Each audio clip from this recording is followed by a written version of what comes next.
మీరు మా నాయకుడని చెప్పుకుంటున్న అంబేద్కర్ రాజ్యాంగం రాసింది మానవాధికల కోసమే కాదు, మనుషులందరి కోసం. అసలే పనిచేసింది ఎవరో తెలుసా? పదవులు పోగొట్టుకున్న రాజకీయ నాయకులు. అంబేద్కర్ ఒక్క మానవాధికలకే నాయకుడు కాదు.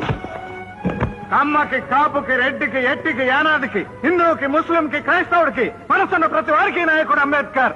భారతదేశానికే నాయకుడు. అలాంటి గొప్ప నాయకుడిని కులం రంగు పులిమి దళితులకు మాత్రమే పరిమితం చేశారు. Shame shame on your part, shame on our democracy, shame on hour constitutional policy. Ambedkar కి చెప్పుల దండ వేయటానికి దళిత రాజ్య స్థాపనకి ఏమిటా సంబంధం? రే రే రే, నువ్వు ఎవరో అని అడిగితే నేను కమ్మని, నేను రెడ్డని, నేను మాలని, నేను బ్రాహ్మణుని చెప్తున్నాడే గాని నేను మనిషిని ఒక్కడనే చెప్తున్నాడా? చెప్పొద్దురా. కాస్ట్ ఫీలింగ్ తో కొట్టుకుని తావండి. కులాల వారిగా విడిపోయి మతాల వారిగా పొడుచుకుని కమ్మ జిల్లా అని, రెడ్డి మండలం అని, మాల రాష్ట్రం అని గాంధీ గారిని ముక్కలు చేసినట్టే దేశాన్ని కూడా ముక్కలు